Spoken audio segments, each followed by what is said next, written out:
sahabat SDA, balik lagi di podcast Air, mengelola air untuk negeri. Persembahan Direktorat Jenderal Sumber Daya Air dan Kementerian PUPR bersama dengan saya Nami dan saya Suara Andika Emil. Sahabat SDA, pasti masih ingat dong sejak awal pemerintahannya Pak Jokowi ini ingin memaksimalkan pembangunan di pulau-pulau terluar dan kawasan perbatasan. Biar penduduk di sana juga bisa merasakan hadirnya negara ya. Dan termasuk soal keterjangkauan atau aksesibilitas terhadap air baku. Karena penting banget nih ya untuk mendukung kesejahteraan dan pembangunan yang ada di sana, Swar. Kali ini udah pasti kita mengundang sosok yang penting dan selalu penting ya. Selalu penting. Tapi khususnya sekarang ini sosok di balik ketersediaan air baku di pulau-pulau terluar nih. Nah, beliau adalah Subkoordinator Pelaksana Teknis Subdirektorat Wilayah 1 Air Tanah dan Air Baku. Kita sambut jeng jeng jeng jeng Kak Nur Widianingsih Maria. Panjang namanya panjang. Ini panggilannya apa nih Kak? Panggilan akrabnya? Widya. Kak Widya. Apa kabar Kak Widya? Ya. Baik. Sehat Kak?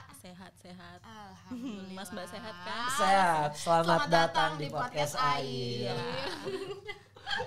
Aduh seru banget ya hari ini. Nah sebelum kita ngomongin mengenai ketersediaan air baku ya, Kak Widya boleh diceritain dong ke kita dan juga sahabat SDA yang nonton tentang pulau-pulau terluar dan penduduknya yang ada di sana. Yang ada di bayangan kita tuh pasti kan nyaman, indah, sejahtera, luar biasa ya kan. Kayak film-film ya? Iya benar, kayak di film-film. Kayaknya tuh kayak eksotis banget gitu ya. Nah kalau yang kakak sendiri lihat tuh seperti apa? Pernah ngebayangin nggak kalau tinggal di sana lebih dari 1 bulan ya? Dimana kan apa-apa susah gitu nggak ya? Betul.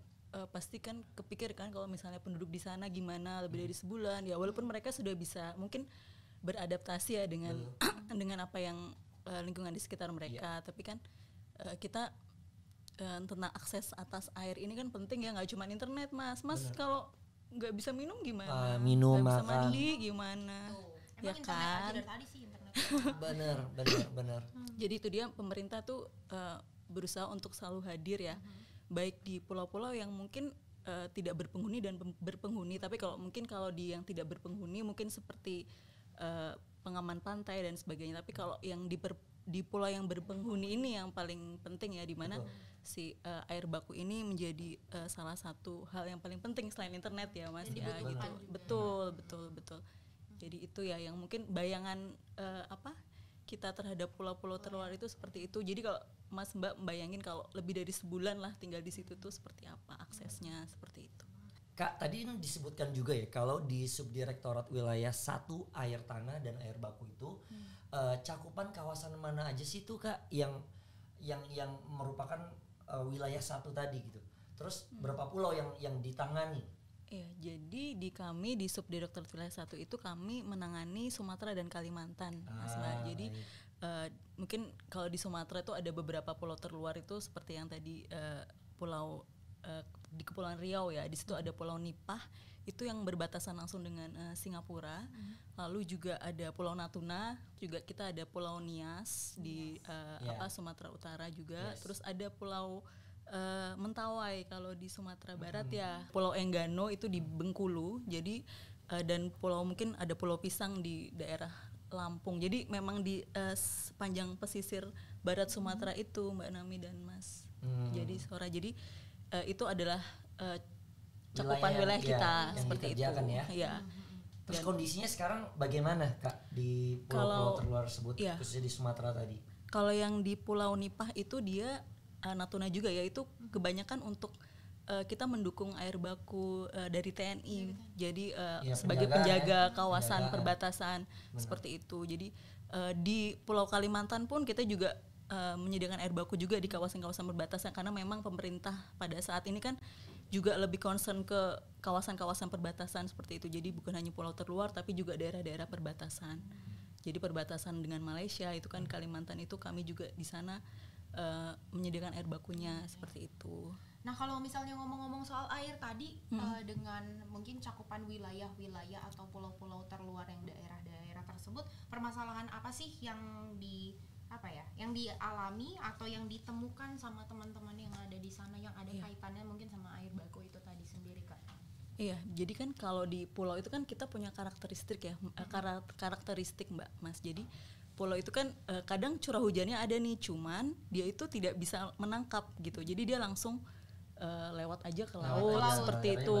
Jadi itu sih, jadi walaupun curah hujannya tinggi, walaupun potensinya airnya tuh banyak gitu, cuman kita tidak bisa menggunakan itu secara langsung seperti itu. Jadi mungkin butuh apa ya, kayak infrastruktur atau apapun untuk menampung air tersebut seperti itu. Jadi dan yang kedua mungkin penduduknya kan biasanya berkoloni ya. Jadi misalnya di Pulau Enggano itu mereka ada di desa-desa. Jadi desa-desanya pun terpisah-terpisah. Jadi itu yang kami mencoba untuk bisa ya sampai ke semuanya seperti itu. Supaya bisa reach ke desa-desa itu. Betul. Ya? Jadi itulah karakteristik dari pulau itu. Jadi permasalahan-permasalahannya sih yang umum seperti itu ya. Jadi bagaimana kalau dari segi air seperti itu. Jadi bagaimana kita bisa menampung air itu sebelum dia langsung begitu aja ke laut gitu.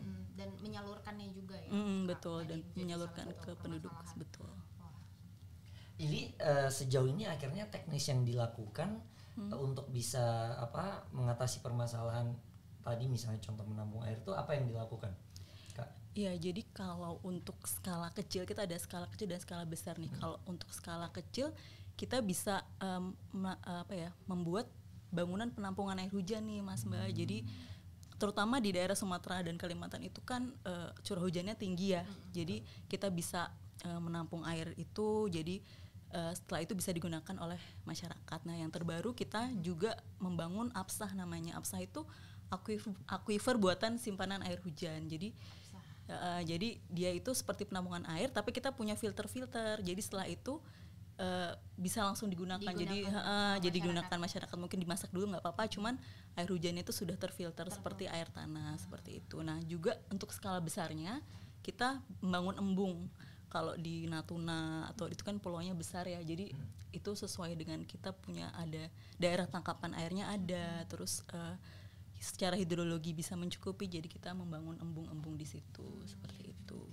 Ya soalnya aku tadi kira kayak karena tadi Kak Widya sempat cerita ya bahwa sulit untuk menangkap atau untuk menampung. Aku pikir di sana nggak ada embung. Oh ternyata ada embungnya. Iya ada embung juga untuk di pulau-pulau yang secara hidrologis bisa ya. Susah menyerap airnya. Iya jadi kita bangun embung-embung di situ seperti itu.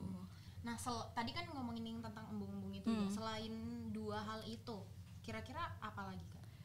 Jadi kalau misalnya di daerah situ ada sungai atau ada potensi-potensi sungai dengan luasan daerah tangkapan yang cukup, kita bisa mengambil langsung dari sungai Mbak Nami. Jadi apabila itu kita akan usahakan tuh dengan sistem gravitasi. Jadi seperti air hanya perlu mengalir seperti itu. Jadi tidak perlu tenaga pendorong apapun. Tetapi ketika tidak memungkinkan dengan gravitasi, kami juga mengusahakannya dengan tenaga pendorong seperti pompa dan sebagainya. Tapi memang kami lebih memberikan alternatif itu seperti pompa air tenaga hidro, jadi tanpa bahan bakar seperti itu. Jadi kan kalau tadi kebayangkan kalau di pulau terluar itu kan penduduknya mungkin tidak setinggi ekonominya di kita gitu. Jadi mereka tidak bisa, mungkin nanti akan pengelolaannya OP-nya pun kalau kita dengan bahan bakar itu mereka susah mendapatkan bahan bakar dan sebagainya. Jadi itu kita akan mencoba dengan alternatif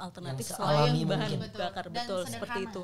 Nah kami juga seandainya nih sudah tidak ada misalnya curah hujannya rendah. Nah kebetulan kan kalau Sumatera dan Kalimantan tinggi, tapi kalau di wilayah timur seperti di Nusa Tenggara Timur dan sebagainya itu kan curah hujannya tidak seperti di Sumatera gitu. Jadi dia ada kemaraunya agak panjang gitu. Nah untuk itu kami juga melakukan pengeboran sumur nih untuk yang di wilayah-wilayah yang benar-benar tidak ada potensi air permukaan seperti itu. Jadi kami juga melakukan pembangunan sumur, dan tapi itu harus ada kajiannya ya, karena kan kalau pulau terluar itu kan dekat dengan laut. Jadi ketika kita mengebor takutnya nanti air asin yang keluar gitu. Jadi mungkin ya harus ada beberapa kajian seperti itu. Jadi ada studi yang untuk pengeboran sumur ya seperti itu Mbak. By the way Kak, namanya pulau itu kan pasti dikelilingi sama air laut lah, dekat sama air laut gitu. Nah ini apakah sebenarnya air laut itu bisa dimanfaatkan nggak sih untuk bisa menjadi air baku? Iya, jadi memang sekarang ada namanya teknologi reverse osmosis ya. Jadi pernah naik kapal pesiar nggak? Aku sih sering banget Kak Mami, mungkin belum Jadi pernah tuh, mungkin besok kalau aku ajak deh. misalnya di kapal-kapal itu mereka pakai teknologi si reverse osmosis itu karena kan mungkin mereka bisa berbulan-bulan ya di laut gitu. Jadi memang kelebihannya si reverse osmosis ini dia bisa menjadikan air laut itu menjadi air yang murni, air baku gitu. Jadi itu kelebihannya si reverse osmosis ini. Tapi tentu saja ada kekurangannya nih. Jadi dia itu memang mahal ya. Jadi memang Membutuhkan dari Biaya biaya pengoperasiannya. mesinnya pun mahal. Terus membrannya itu juga kan mahal ya, karena kan dia itu proses dari air lautnya asin sampai jadi air murni itu kan butuh proses yang panjang juga. Nah ini membran-membran ini juga sangat mahal gitu untuk OP-nya juga seperti itu. Nah itu dia kenapa mungkin seharusnya ada di pulau-pulau yang dengan nilai investasi tinggi nih Mbak Nami. Nah itu tadi ngebahas tentang yang reverse osmosis itu untuk pulau-pulau terluarnya itu yang tadi disebutkan yang memiliki potensi pariwisata yang ini. Iya betul. Jadi mungkin bisa juga bekerja sama dengan swasta ataupun kita bisa nih misal mengebor di situ. Dengan pengeboran itu kan kita dapat air. Nah mungkin airnya tidak dengan kualitas air baku. Nah mungkin dengan teknologi reverse osmosis itu bisa menjadikannya air baku dengan tadi yang sedikit payau tadi ya, tapi bukan yang asin dari laut sekali gitu. Jadi mungkin akan memudahkan untuk filternya itu untuk dan waktu yang tidak begitu lama untuk menjadikan dia air bersih ya.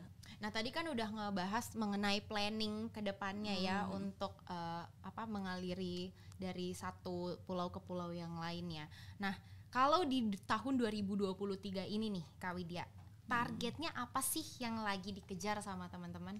Ya jadi kan kami sudah melaksanakan nih di tahun-tahun sebelumnya di 2001, 2022 gitu di pulau-pulau terluar tadi yang seperti saya sebutkan tadi di Nias, di Enggano, di Mentawai. Nah ini kami menargetkan pada tahun ini kami bisa bekerja sama dengan Cipta Karya. Jadi Cipta Karya teman-teman di Dijen Cipta Karya itu kan yang mengalirkan sampai ke sambungan rumah. Jadi sampai ke keran masing-masing rumah. Nah itu jadi kami sekarang sedang mengusahakan untuk bagaimana berintegrasi dengan teman-teman dari Dijen Cipta Karya untuk sampai ke benar-benar sampai ke rumah gitu.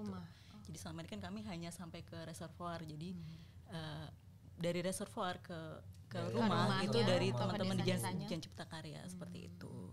Kedatangan kakak hari ini berbagi cerita, aduh terima kasih banyak juga. Hari ini bukan cuma mengedukasi aja sih, kalau menurut aku ini menyadarkan banget seluruh masyarakat dan sahabat SDA yang udah menonton bahwa ini perihal krisis air bersih itu bukan hal yang main-main kayak gitu.